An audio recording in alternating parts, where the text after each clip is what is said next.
13-cü həftənin ciddi analizi.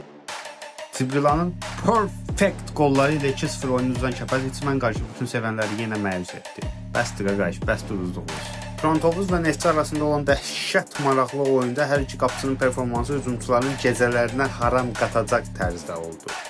Yaxşı oynayan tərəfin birdən-birə hamını şok edəcək səviyyədə 2 qol yeməsindən sonra hara gedirsiniz, hələ qarpız kəsəcəyik deyən Paris qarpız kəsmək yerinə 3-cü qolu vuraraq çox misyozla hərəkət elədi. Futbolu öyrənib gələn Montiel'in fantastik oyunu, axır ki futbolu öyrənən Adday və hələ də futbolu öyrənə bilməyən Nərimanın amazing qolları ilə Qarabağ qələbə qazandı.